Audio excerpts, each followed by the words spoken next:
Coming up on The World Today. The EU announces consequences for organizers of the referendum in regions in Ukraine and those behind the attacks on the Nord Stream gas pipeline.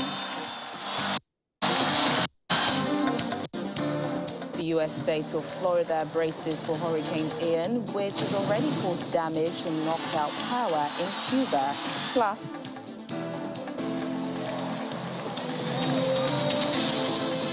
more on the weather, but this time in Vietnam as Typhoon Noru leaves the streets of Hoi flooded.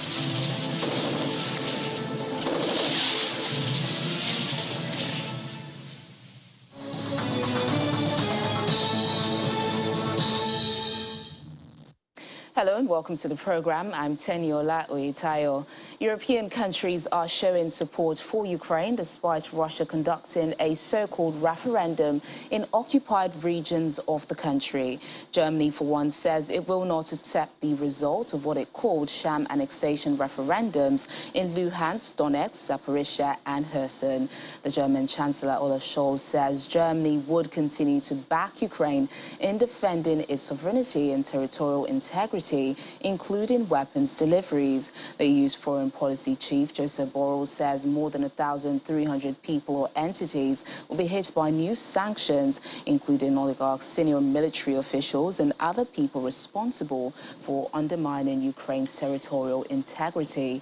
The European Commission President, Ursula Vondeline, on her part, is announcing a further round of proposed sanctions on Russia that she will put to member states. Earlier, she said that last week, Russia escalated the invasion of Ukraine to a whole new level through mobilization and what she termed sham referendum that are an illegal attempt to grab land and change international borders by force.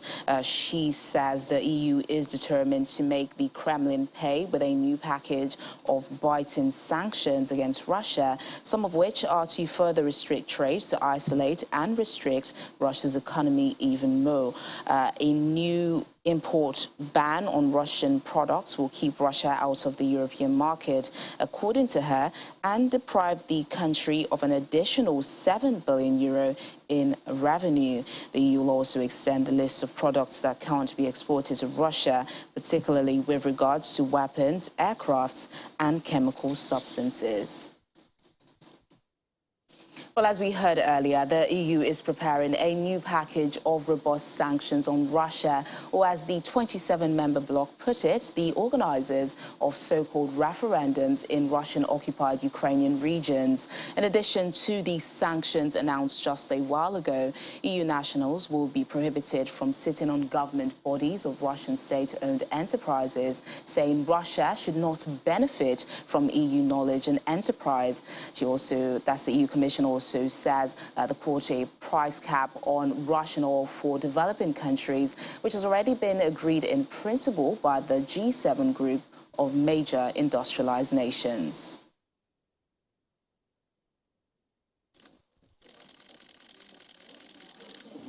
The European Union has stressed the need to protect critical infrastructure after explosions on the Nord Stream pipelines, and Brussels has warned of a robust and united response should there be more attacks. As gas continued to spew into the Baltic Sea, it remained far from clear who might be behind the leaks or any foul play. If proven, on the Nord Stream pipelines that Russia and European partners spent billions of dollars building. Clearly, safety and environment remains the utmost priority. It's clear that those incidents are not coincidence. All information available so far seems to be indicated that it has been a deliberate act, deliberate damage which was created. So from the EU Commission side, obviously, we are in contact with member states, and we will support any investigation aimed at getting the full clarity and all the information who did it and what, and also on the further steps to increase our resilience of energy security. it's clear that any deliberate disruption of the EU energy infrastructure is completely unacceptable, and it will be met with a robust and united response. Russia, however, says claims that it is somehow behind the attack on the Nord Stream gas pipeline is stupid, and that Moscow has seen a sharp increase in the profits of US companies supplying gas to Europe. Russian government spokesperson Dmitry Peskov says the incident needs to be investigated and the timings for repair of the damaged pipelines are not clear. Meanwhile, Russians are still fleeing the homeland through the border with Georgia in an attempt to escape from the mobilization announced by President Vladimir Putin last week.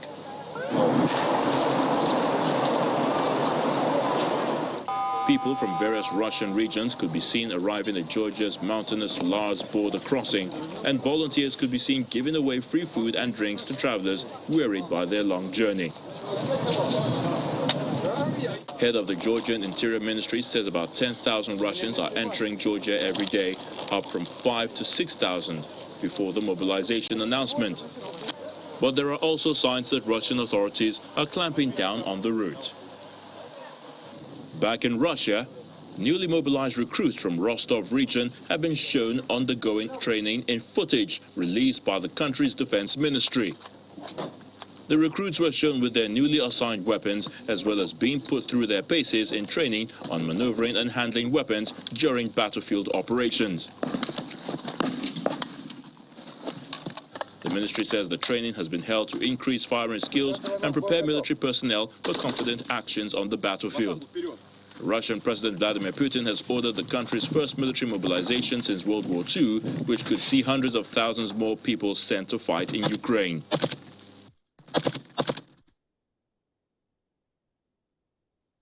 Well, the VOA's Anna Chenikova joins us now from Kyiv for more. Anna, thank you so much for joining us on the program. Good evening. So many Ukrainians should be enraged by Russia's plans to annex 4 regions, but it seems, this is really happening. What will happen to the Ukrainians in those regions who don't want to be part of Russia? So what we see for the moment, that referendums were announced as complete by Russian side. Of course, everyone understands that this was it's nothing to talk about any official procedure or anything like this. Everyone understands, at least here in Ukraine and also European partners and the US partners, everyone understands that basically these referendums, these fake referendums, so the results of it was already clear and written before it actually took place. But this is a very good question. What Ukrainians who basically capture their can do and should do. Ukrainian government has already told to all Ukrainians since the beginning of occupation that they should find any possible ways and any possible means of fleeing these territories. They can do it in different ways as they can, and whatever they can do would work, even if this is not, completely, let's say, legal entering of other countries or so on and so forth. So Ukraine would accept them back. They should not be worried about this. But again, this is, of course, difficult to do, even though we know that it was possible for a certain period of time, especially before President Putin announced mobilization in Russia, because now we hear information that actually people at the occupied territories are blocked there and they cannot leave. But those who managed to leave, they are accepted back to Ukraine, and Ukraine prepared certain points of meeting for these people in different areas and in different places. So unfortunately, of course, these people would definitely suffer. And unfortunately, a lot of these people could actually get mobilized by Russia according to this mobilization procedure that is taking place. Again, this is what we have for the moment. So people are welcome to come to Ukraine using any means they can. But it's definitely much more difficult now than it was some months before. Well, let's look a bit more at the response from Ukraine. President Zelensky is once again counting on European partners to support Ukraine at this time. He has been calling for a lot more support before now, but can he really rely on these European partners, given that Russia has been undeterred ever since it annexed Crimea? Well, this is the way, and of course, Ukraine would rely and Ukraine would work together with its international partners. And this is the official position of Ukrainian side and Ukrainian country, because everyone understands that this is something that, you know, it should be. So the answer should be according to European norms, European law, because Ukraine doesn't want and will not act without taking into consideration European laws and norms and standards, UN standards, so on and so forth. So, of course, Ukraine relies on the reaction of European partners, international partners, not only European. And of course, Ukraine expects and hope that the reaction would be more, let's say, would be wider and more powerful than it was when Crimea happened, because for the moment what we witness in Ukraine now is not only annexations of the attempts, let's say, so it's no annexation for the moment, but attempts to annex more territories by Russia, but also a full-scale war, and it goes in parallel. So, of course, Ukraine hopes for more powerful reaction, but Ukraine is working together with its international partners to, to prepare these reactions and to, so these reactions are in line with all the countries and Ukraine itself, because it should be according to norms and rules and laws. Ukraine doesn't seem to, find other ways. And of course, this ACE package, sanctions package, which is approaching, would also mean a lot. But again, we will see what exactly would be decided inside of this package. Oh, well, let's talk about what's happening on the front line now. Where are we regarding the counteroffensive by the Ukrainian military against the Russian forces? Let's start with the east. So if we look at the east, Kharkiv region is almost completely liberated. There are still some a little percentage of territory, something like around 5%, according to the latest information, official information, that is still under occupation, or it's like a so-called gray zone where fightings are continue. And Ukrainian forces, so there were official reports just yesterday, and these are the recent ones, that Ukrainian forces had certain advances in the east, in Donbas area. So there are some villages, and fightings are happening all the time. We hear that Russian forces are strengthening their defense of the Luhansk region, because Ukrainian forces are actually advancing in some parts of Donetsk region and in some parts of Luhansk region. But in general, I can say that there was not much changes in the front lines after this counteroffensive took place, I mean, in the Kharkiv region. So Kharkiv region definitely almost clear, and Ukrainian forces clearing the territory and strengthen their own positions to be able to continue the counteroffensive in Luhansk and Donetsk regions. Fightings are very, very difficult, very heavy, and some people, some civilians, even suggested to be evacuated, and Ukraine organizes this possibility for the civilians.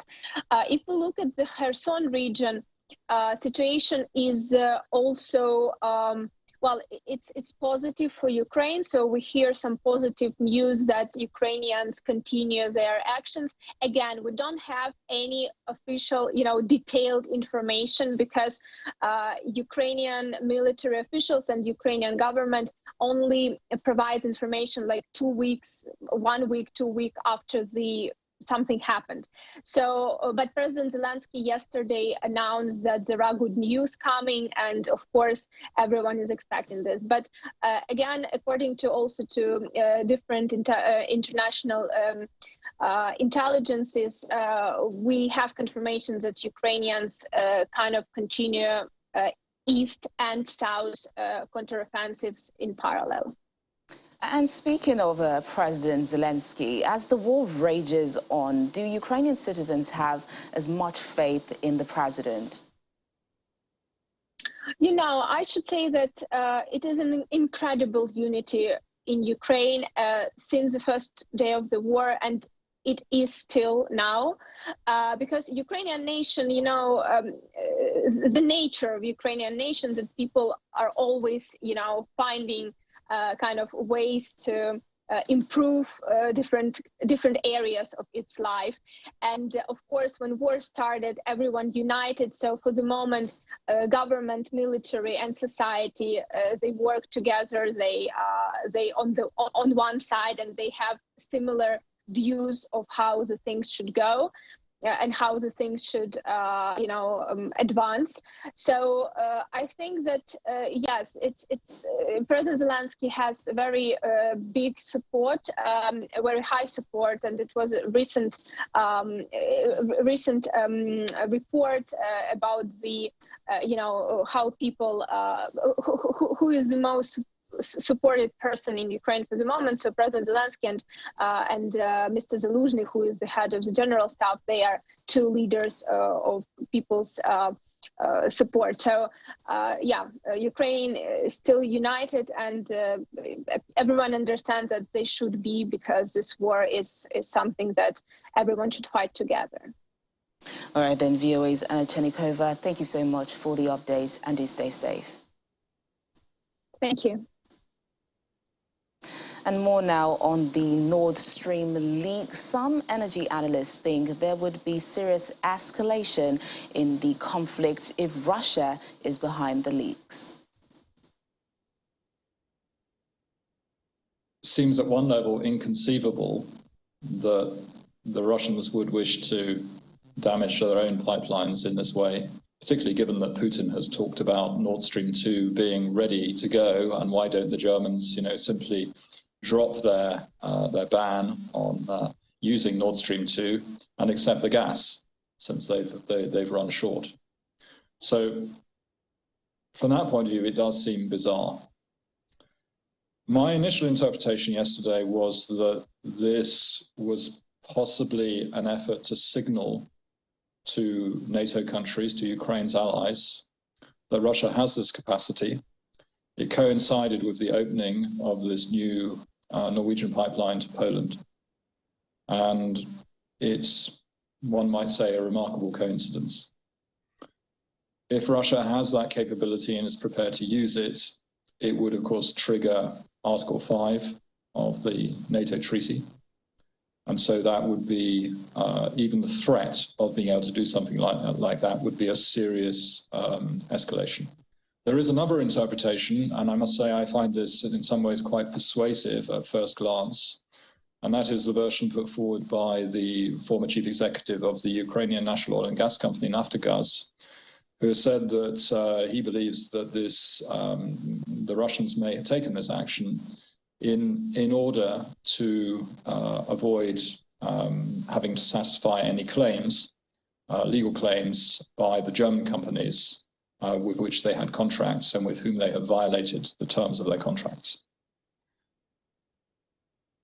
Certainly still, and the fact that they've become inoperable now means that it does send shockwaves or concern through the market. We saw natural gas prices rise on the back of that.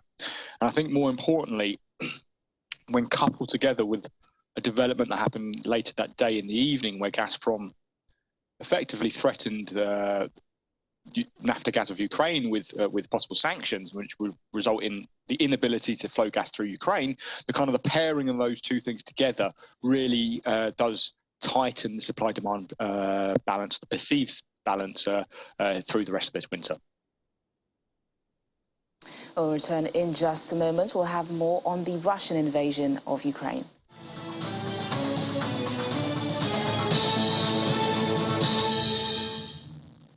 Thanks for staying with us. We're still on the Russian-backed Ukrainian referendums. The Russian-installed administrator of Ukraine's Kherson region today published a request to President Vladimir Putin asking him to incorporate the region into Russia. Vladimir Saudo says Kherson residents made a historic choice in favor of Russia, referring to the referendum over the past few days that Western countries have condemned as illegal and a sham. Kherson region is almost completely controlled by Russian-backed forces, although Ukrainian forces have taken back some land in the north and west of the province. Well, a similar request has come from the Russian-installed administrator of Ukraine's Luhansk region, Leonid Pasychenko. He also wrote a letter to President Putin saying, taking into account the fact that the population of the Republic of Luhansk approved the decision in the referendum, I ask you to consider the issue of Luhansk People's Republic becoming a part of Russia as a subject of the Russian Federation. Luhansk authorities said 98.4% of people there had voted to join Russia. In Donetsk, 99.2% of participants in the region were said to have voted to join Russia. And in Zaporizhia, a Russian-appointed official put the figure at 93.1%. And in Kherson, the head of the voting committee put the yes vote at above 87%. All four areas said all ballots had been counted. Within the occupied territories, Russian-installed officials took ballot boxes from house to house in what Ukraine and the West said was illegitimate coercive exercise to create a legal pretext for Russia to annex the four regions.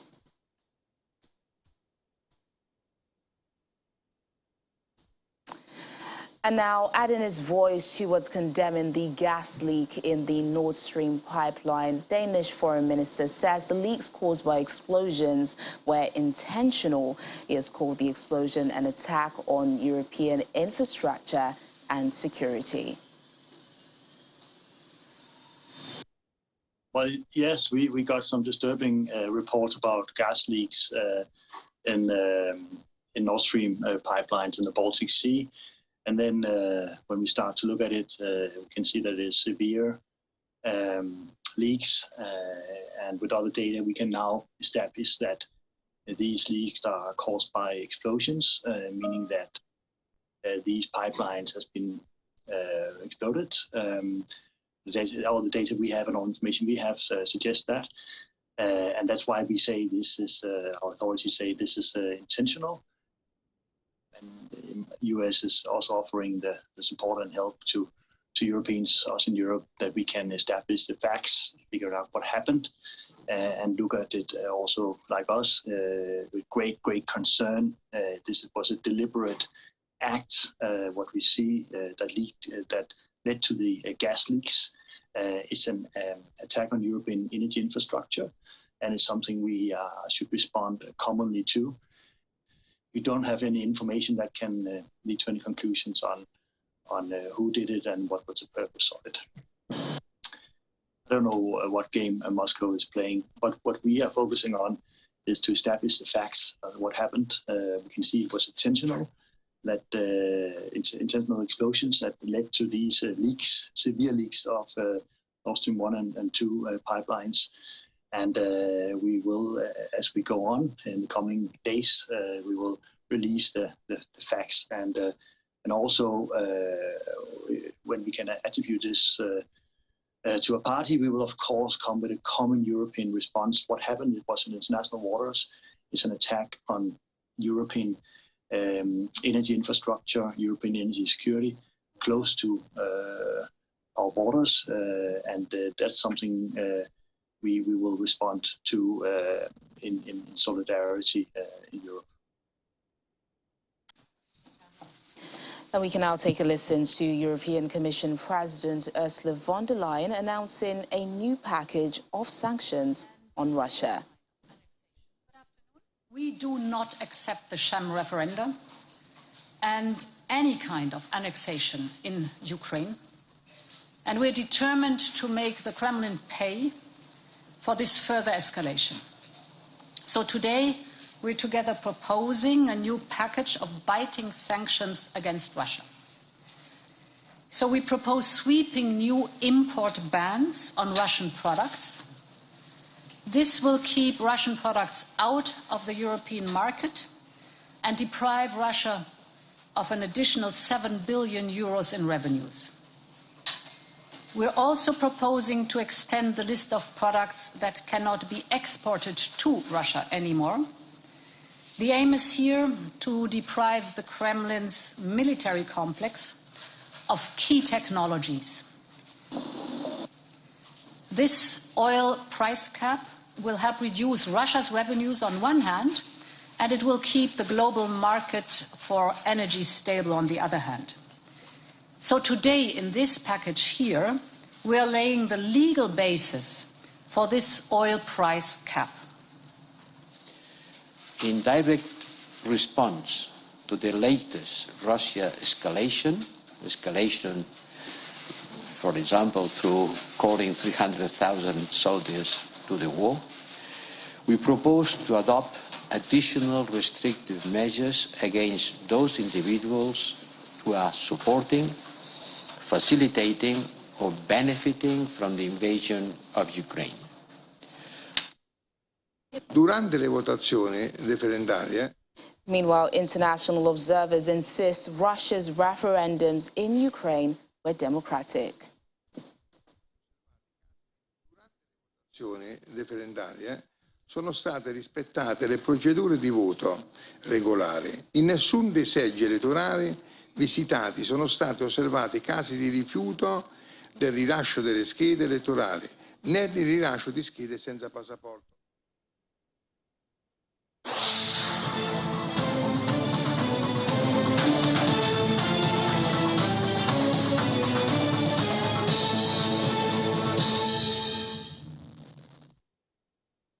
And away from the Russian invasion of Ukraine to other stories, Saudi Arabia's Crown Prince Mohammed bin Salman is now the kingdom's prime minister, a post that is traditionally held by the king. The 37-year-old is already seen as the de facto ruler of the oil-rich Gulf state. A royal decree announcing his promotion from deputy prime minister and defense minister cited an exception to the basic law.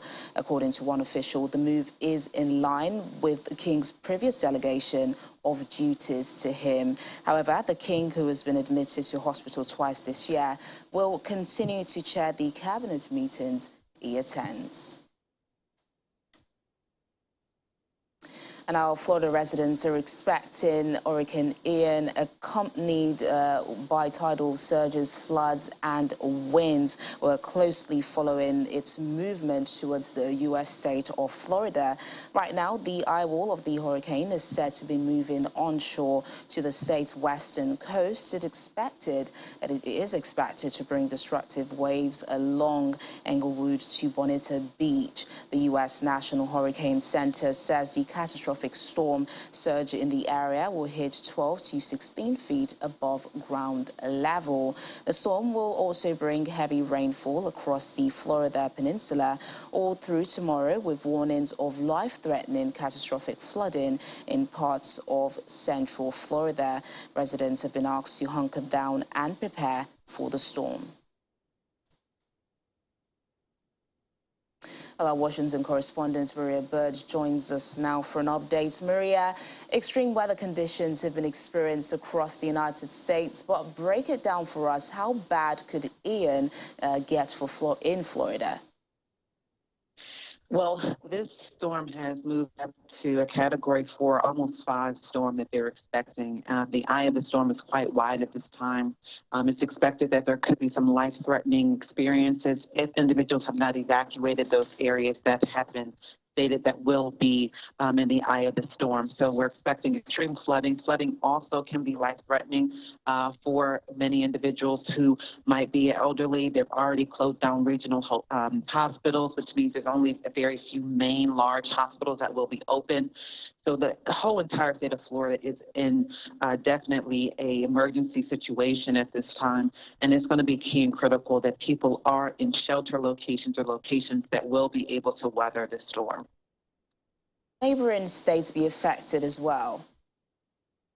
You will definitely see neighboring states impacted with large winds, heavy rain, and so that will be probably, so you will see some slight damage. Will it be life threatening?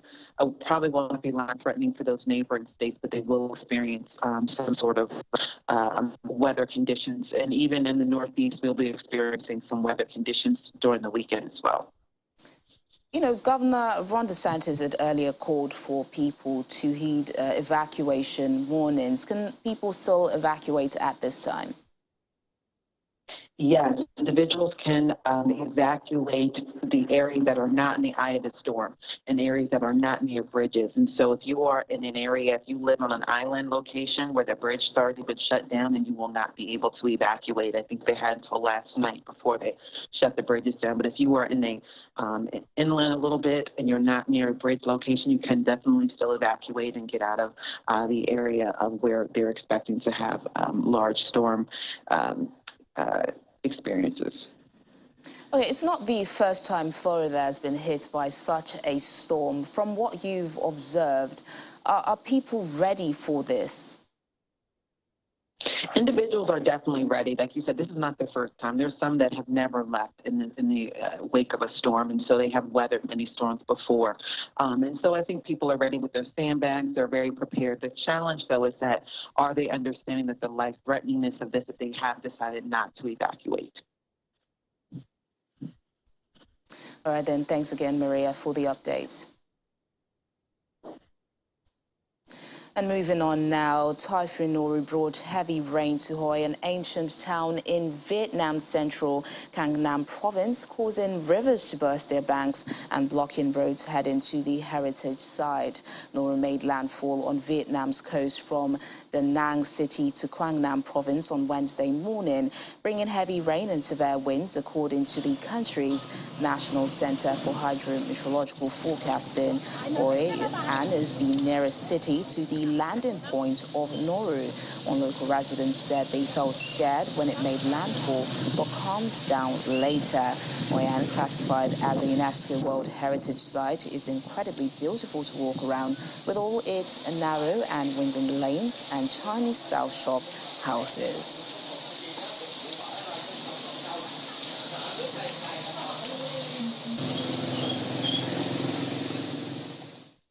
And climate change is not a respecter of borders and boundaries or political election cycles. However, it does impact the lives of people globally. Well, this is according to the Executive Secretary of the UN Framework Convention on Climate Change, Simon Still, who says the world needs an approach of collective responsibility. He made this known on the sidelines of the UN General Assembly in New York, even as the 2022 United Nations Climate Conference will be held from the 6th to 18th of November 2022 in Egypt. Climate change does not respect borders and boundaries. It doesn't respect political election cycles. But what it does do, it impacts the lives of people globally. So I think taking that approach of collective responsibility and doing what needs to be done. And it's not just from a moral perspective, it's not just from an ecological perspective. It's also good business. It makes good business sense, and the cost of inaction is far greater than the cost of action. So the need to adapt to this changing environment is number one priority, certainly for those climate vulnerable countries. But as the temperature continues to drift up, there are limits to what you can adapt to. And that is where loss and damage then kicks in. How do you protect yourself against a Category 5 hurricane? What you then focus on is how do you minimize the damages and have the mechanisms in place so that you can build back better, you can recover far faster, minimize loss of life, minimize loss of damage to infrastructure, but that damage is there.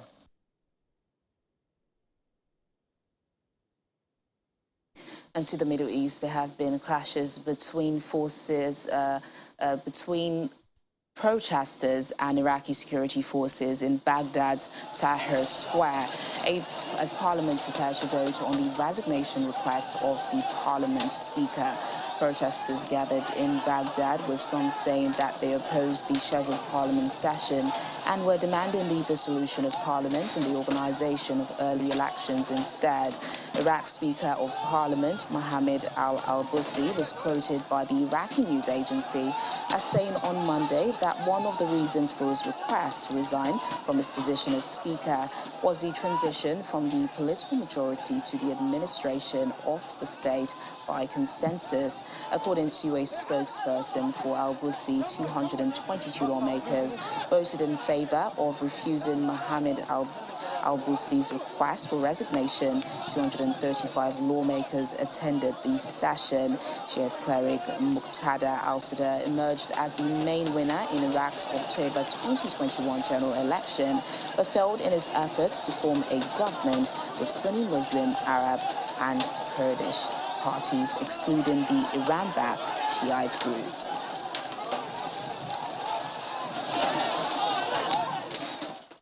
Meanwhile, Iran's Revolutionary Guards say they fired missiles and drones at militant targets in the Kurdish region of neighboring northern Iraq, where an official said 9 people were killed. The strikes were reported after Iranian authorities accused armed Iranian Kurdish dissidents of involvement in unrest, now shaking Iran, especially in the northwest, where most of the country's population of over 10 million Kurds live. Health Minister Saman Barasanchi said in a statement that 9 people were killed and 32 wounded in the attacks near Erbil and Sulaymaniyah in Iraqi Kurdistan. Iraqi Kurdish sources said drone strikes targeted at least 10 bases of Iranian Kurds in Iraq Kurdistan on Wednesday morning, without elaborating about possible casualties.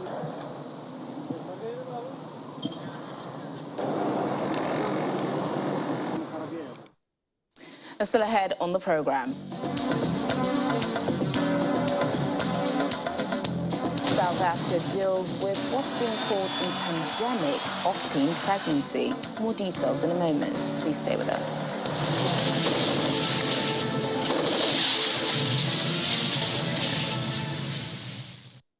Thanks for staying with us. The head of the World Trade Organization, Dr. Ngozi Okonjo-Iweala, says that the 164-member body can negotiate more ambitious deals, such as on agriculture, climate change and internal reform, by the time of its next major meeting after concluding a series of trade deals in June. The agreements were the first for the trade watchdog in years and included a fishing deal and one to boost supplies of COVID-19 vaccines, although there were many compromises and some areas remain unresolved. Mrs. Okonjo-Iweala made this known at the opening of a forum at the WTO's Geneva headquarters, adding that she hopes for deals on some topics by the next ministerial meeting due no later than March 2024. One of these areas is an update to the WTO's own rulebook. The WTO's top dispute settlement body has been paralyzed since 2019, when the US blocked the appointment of new judges. Talks are ongoing about rebooting it. And I do believe that this will provide a basis for more confidence that we can do multilateral work together. We can have success. Global solidarity is very frayed at the moment. And the fact that we're able to show that there can still be global solidarity at the WTO, that we can still come to important agreements multilaterally, I think provides a basis for hope that we can move forward and look at other difficult issues. I also hope that at MC13 we will be able to deliver slices of the WTO reform agenda we'll probably be able to deliver some work on the 3 core functions and maybe focus on issues of our dispute settlement system. We're very worried about all the indicators because the outlook is on the downside, which we had actually predicted. We're right in the middle of revising our forecast now, but it's not looking very promising. So it's most likely that we're going to be seeing all the indicators are pointing to downside numbers. I wish we could have finished the revision, but we're literally in the middle of it, but it's not looking too great. I think the trend is in that direction. It's very worrying, the high energy prices that we see in Europe. The high food prices all around the world. In fact, it's high energy prices everywhere, high food prices. And the likelihood that that might continue into the next year because of worries about availability of fertilizer and other inputs for next year's planting season. So grosso modo, I think that the outlook is it's looking a bit gloomy. And teenage pregnancy has long plagued South Africa, affecting tens of thousands of girls each year. Educators say lack of sex education and counseling is fueled the problem, which causes many girls to drop out of school and prolongs the cycle of poverty. Like most women, Serena Parker's life was upended when she became pregnant, as the thought of balancing her education with mothering led to panic and seemed daunting. But unlike most, she was only 15 years old. Now 17, a mother to another child, Serena, who lives in the East Johannesburg township of Tembisa, said she would not have known what to do without her family's support. Without my parents' support, I wouldn't be here. Because most of the time, they're the ones who helps me in making decisions, in doing all the duties, parental duties, whenever I'm unavailable.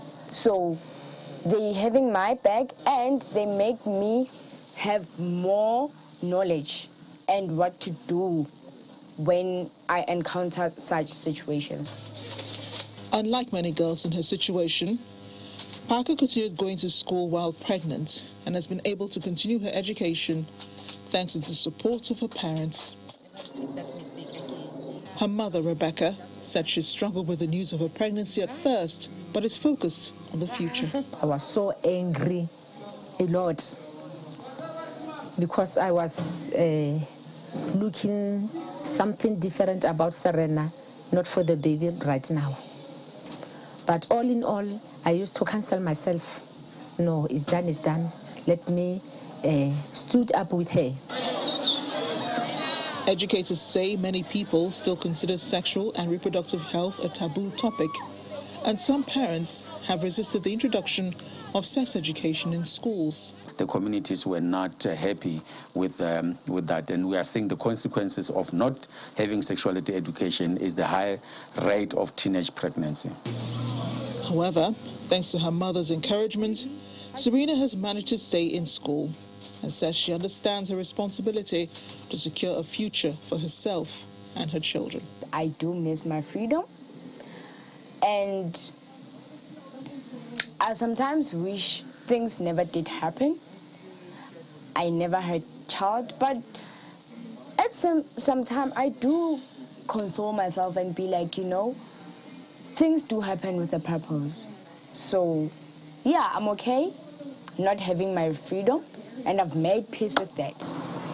According to the South African government, more than 90,000 births between April 2021 and March 2022 were from teen mothers, with some as young as 10. Actual figures may be even higher, as not all births are registered.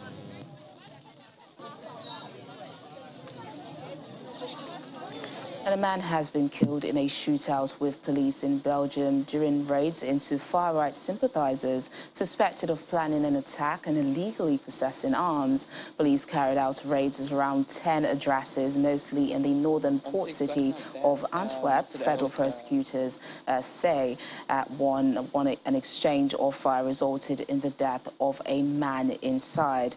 Investigators discovered a large number of firearms and ammunition, and that's according to a spokesperson for federal prosecutors. He also adds that the raids were linked to an investigation into preparations for a terrorist attack and illegal arms possession. The spokesperson declined to say how many people had been detained or to give further details about the attack planning.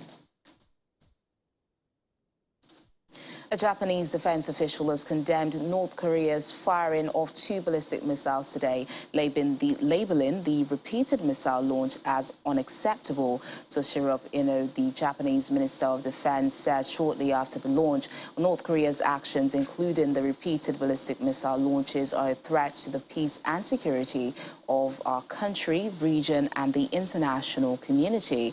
He adds that Tokyo had protested against the actions through their embassy in Beijing.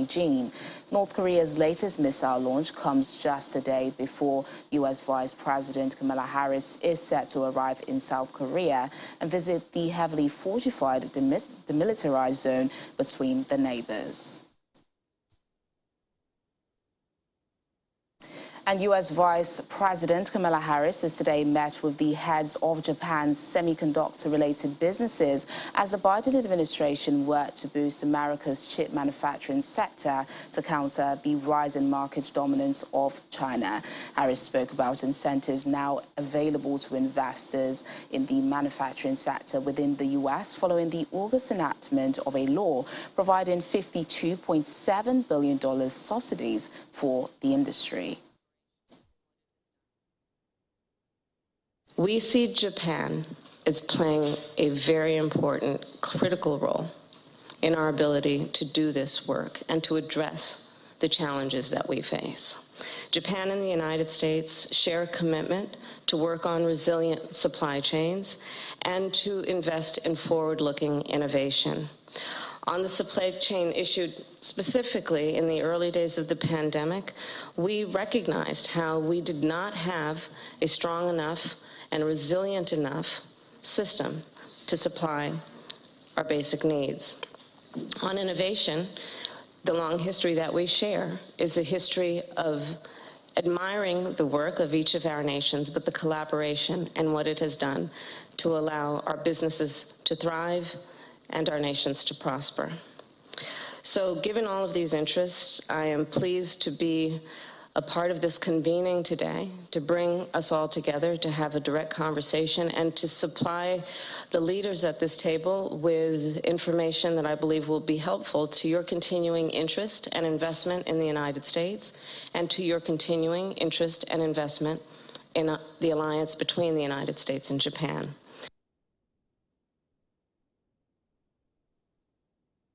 And finally on the program, the National Cultural Heritage Administration has announced that Chinese archaeologists have uncovered a 1-million-year-old fossilized skull belonging to Homo erectus species, with the largely intact discovery said to be one of the most complete skull fossils of its kind ever found in the region. The newly discovered skull fossil was unearthed near Xi'an city of central China's Hubei province. 2 Homo erectus skull fossils had been excavated previously at this location in 1989 and 1990.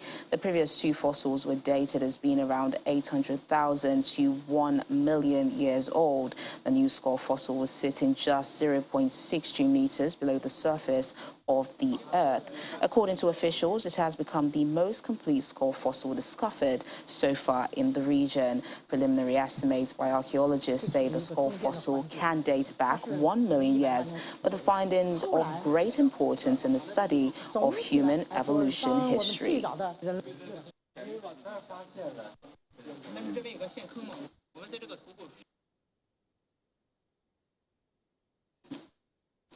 And that's the program today. Thank you so much for watching. I'm Teniola Oyetayo.